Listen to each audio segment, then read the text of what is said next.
All right, I've been wanting to watch this video and react to it for a while now, ever since it came out. I've been very busy, so I'm just gonna get right into it. So, why men are leaving the workforce, released by CNBC. Let's go. Men have been steadily dropping out of the workforce, especially men aged 25 to 54, who are often considered to be in their prime working years. As of August 2024, 13.7% of prime age men were not working, compared to just 7.2% in 1954. I wonder if they're accounting for men. I'm being hopeful here, but I wonder if they're accounting for men that maybe are retiring much earlier than they're able to. Maybe they've, an increase in financial literacy. I doubt that, but we'll see. Now, I'm also thinking about people that might be transitioning careers, going back to school, furthering their education, trying new things out. But when I see 13.7% not working, I don't know. I feel like I'm gonna be wrong here, and I'm gonna be biting my tongue. But I feel like, hey, good for them. They figured out, at least some of them, good for them. They figured out how to be able to survive without needing to have a traditional job, which I think is awesome.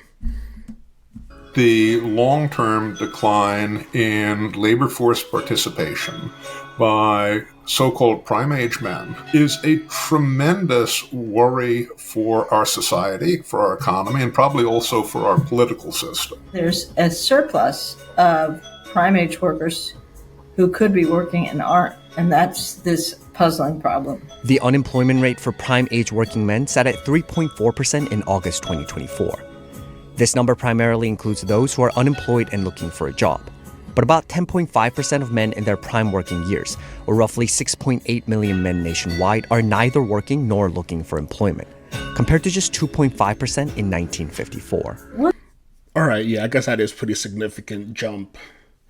What is that, from the 50s? 2.5 to 10.5. So I'm guessing it's not all good.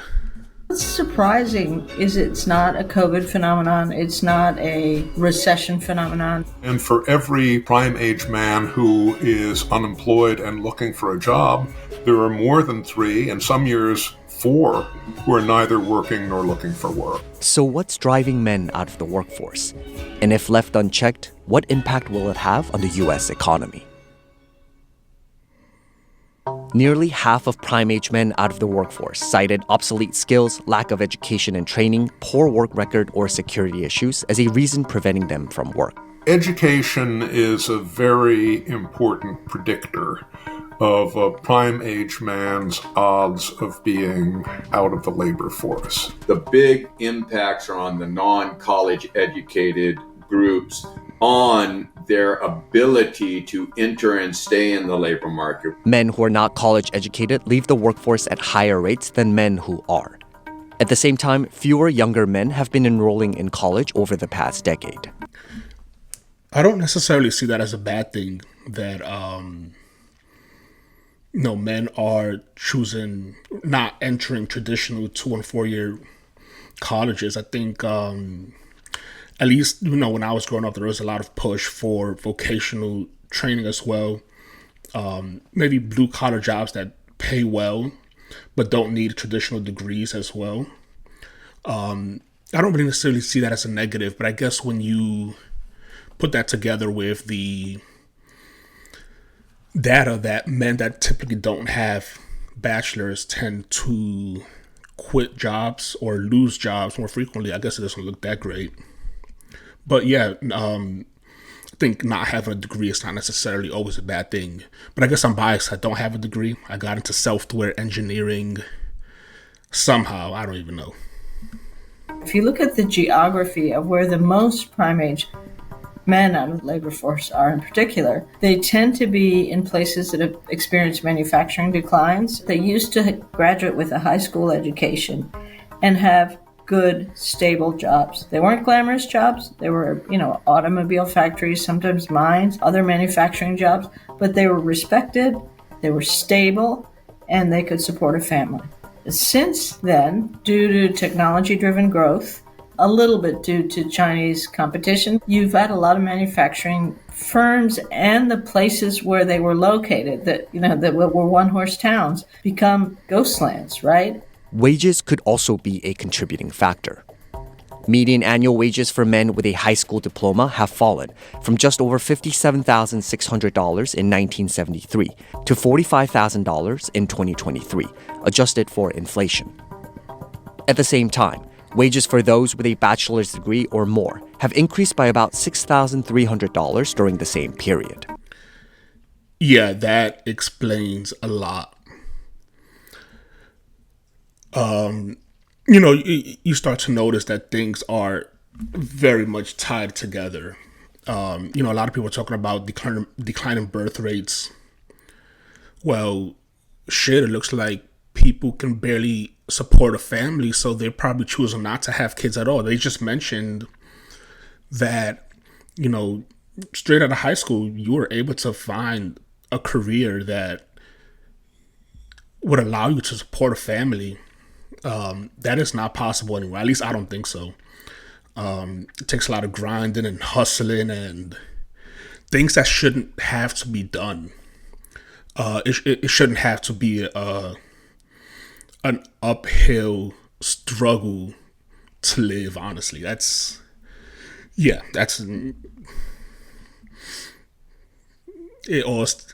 feels like it all ties together. This decline in earnings led to a 44% growth in the exit rate of men without a college degree from the workforce between 1980 and 2019. I think, honestly, status plays more of a role than wages. As I said before, you had a manufacturer.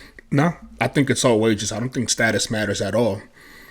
I think maybe these jobs that they're referring to here that don't require degrees used to have a high status, because you were able to support a family on those wages with that job, and you can't do that anymore. So it kind of makes sense that, their status kind of declined as the wages weren't enough. I'm assuming they're talking about blue collar jobs here mostly. These are very important, difficult jobs that take a huge toll on your body. These, they don't deserve to be disrespected at all.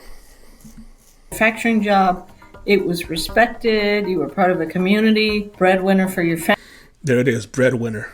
You had organizations like unions or Rotary clubs that surrounded your job, and that's gone. In general, men without children are also less likely to participate in the workforce compared to men with children. Yeah, that absolutely makes sense. I think about myself when this comes up.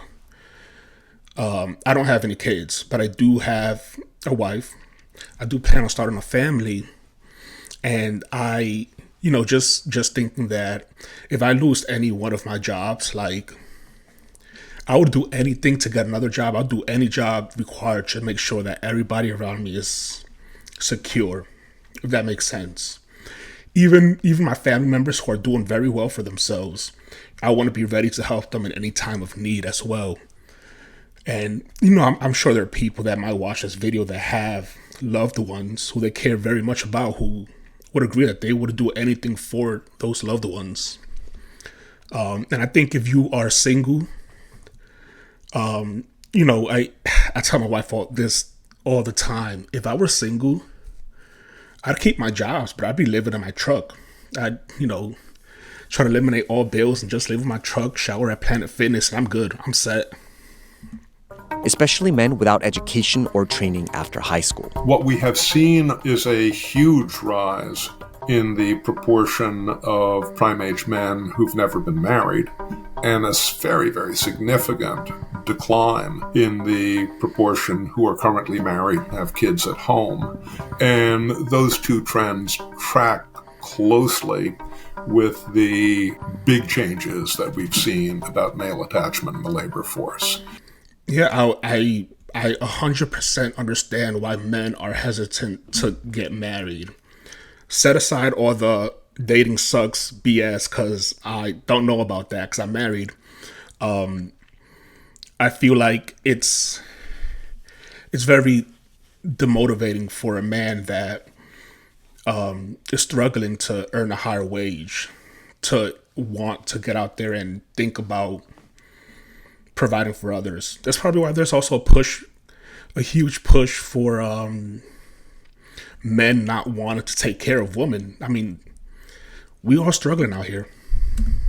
Correlation isn't always causation, but looking at that correspondence is real important, I think. Meanwhile, 57% of the roughly 10% of men not looking for work said their physical or mental health was the main reason for not being employed, with 55% citing a disability, serious illness, and or receiving disability benefits. The whole question about the health and the mental health of male workforce dropouts is an extremely important and I think concerning one. Distressing proportion of the men who are out of the workforce say they're using pain medications every day. A 2017 research... Yeah, that's it's something that I can relate to where, you get fired or you lose your job one day and you think, hey, you'll bounce back real quick. You have the skills you need. And, days pass, weeks pass, months pass, and you feel, you get this overwhelming feeling of guilt because you feel like maybe you're not a contributing member to society. Maybe for men specifically, you feel like because you're not earning a steady wage that you can't really call yourself a man. But those feelings of guilt pile on and eventually leading to depression, and just getting out of that hole is absolutely horrible. And, it's just a very, very horrible feeling. If you've ever felt that, it's absolutely terrible. Research paper estimates that an increase in opioid prescription between 1999 to 2015 led to about 43% of the decline in men's labor force participation rate during that period. So then you have to ask, what sort of pain are we talking about? Are we talking about physical pain? Are we talking about metaphysical pain? There's an enormous amount of depression, mental health challenges that men in this grouping face. Some of this is a chicken and egg question. Did you drop out because you were feeling sad, or are you sad because you dropped out and you're living on the couch? Unemployment is really terrible for people's well-being. Yeah, there's also guilt associated with receiving outside help. I know this for myself. That's something I have to work on as a man, is I feel like I have to do everything myself. So when you're collecting unemployment checks or government assistance, it does kind of feel shitty. And I grew up on literally welfare, food stamps, whatever, raised by a single mother of 4 children in New York City. Shit, most people can't even survive in New York City on their own, let alone raising 4 kids. But yeah, it's that probably, they needed assistance, and the fact that they need that assistance probably even hurts them even more. Often people adapt to all kinds of negative shocks, losing a kid, being widowed, whatever, and eventually kind of come back. But long-term unemployment is one of the worst things in terms of that. So what you have is a kind of scarring effect, and it's worse for men because their identity is much more wrapped up in their role as a worker. Men's declining workforce participation can potentially leave a lasting impact on the American economy. It means slower growth of the economy, obviously. It means bigger wealth gaps within our society. It certainly will have an impact on our productivity, and probably already is. The U.S. has been experiencing a severe shortage in labor, still missing 1.7 million Americans from the workforce compared to February 2020. I don't know if anybody else feels the same way, but imagine you're watching this video, you're unemployed and you're working hard to find a job. And then you watch this video and you hear, hey, you being unemployed is also affecting us, all other Americans. That's probably a shitty feeling. But I think that in general, there needs to be more done to help not just these unemployed people, but everyone else out. I mean, how is it that things are just getting worse and worse as the years go by? It's insane. The McKinsey Global Institute estimates that U.S. GDP could have been $296 to $442 billion higher in 2023 if the country had been able to fill its job vacancies.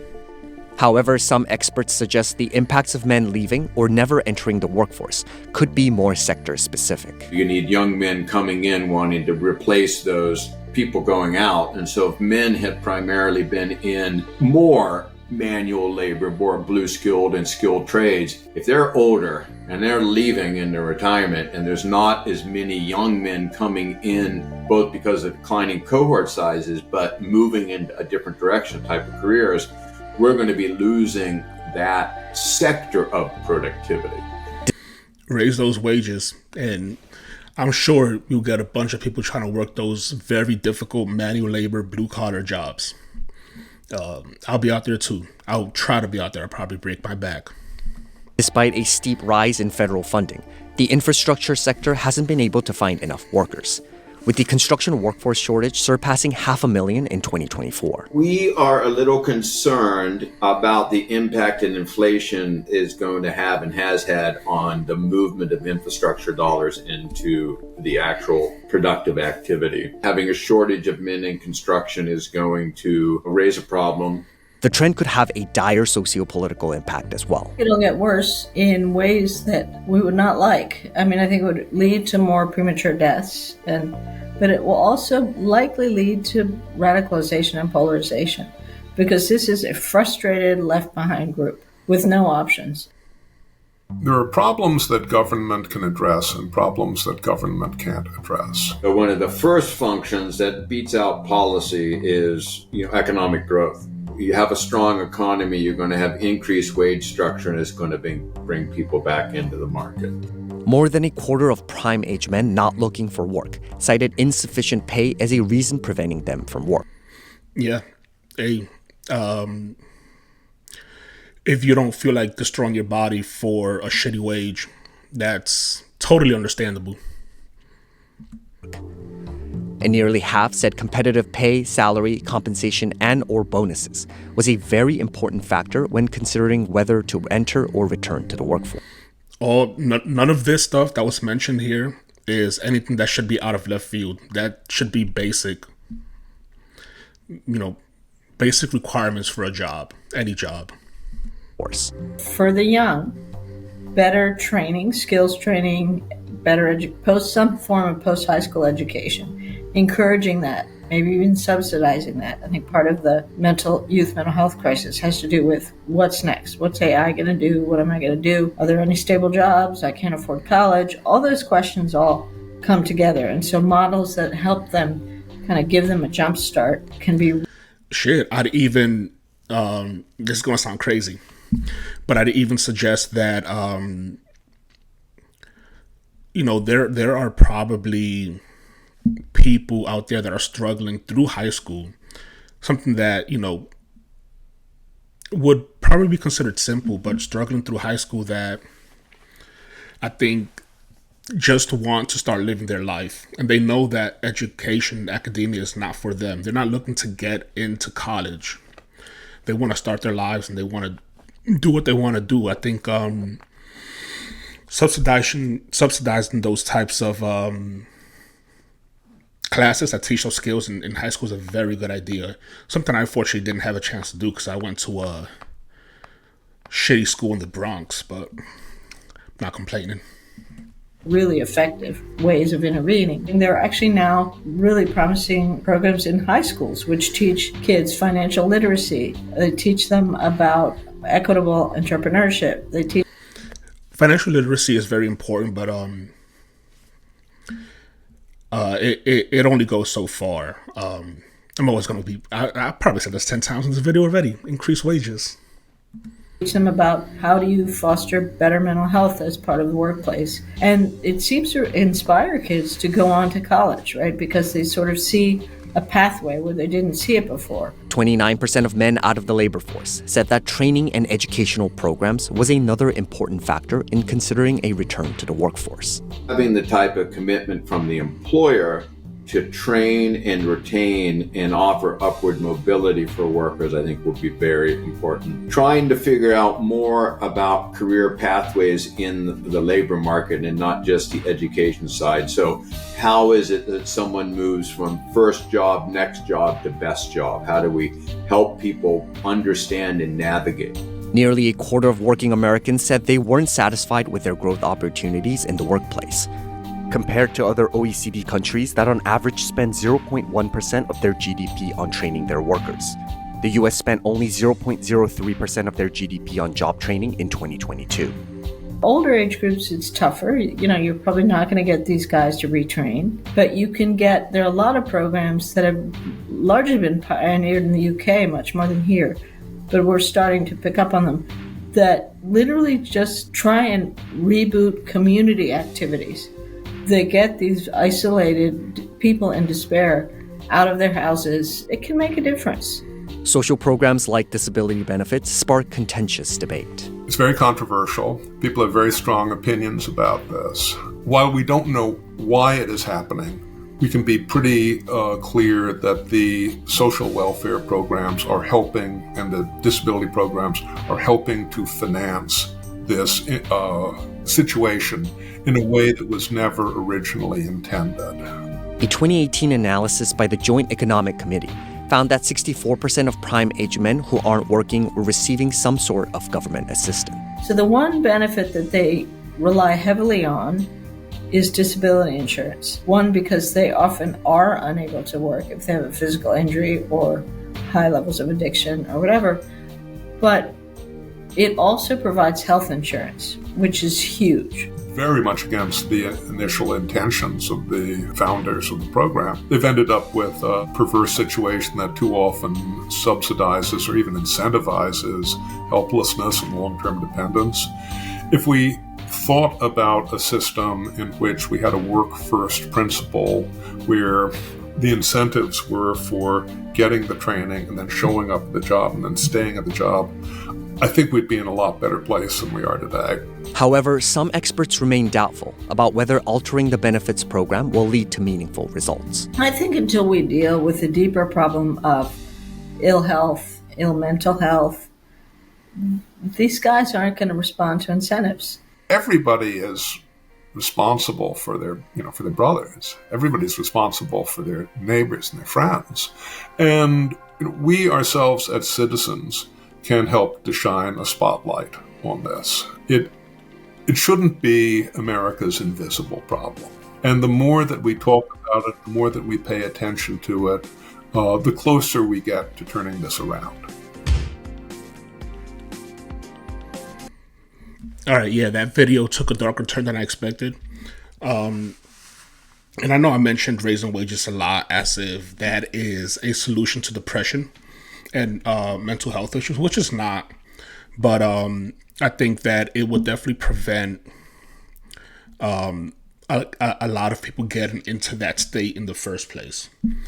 And this video scares me because I am somebody, I've never been unemployed. Since 18, there's never been a point in my life where I did not have a job.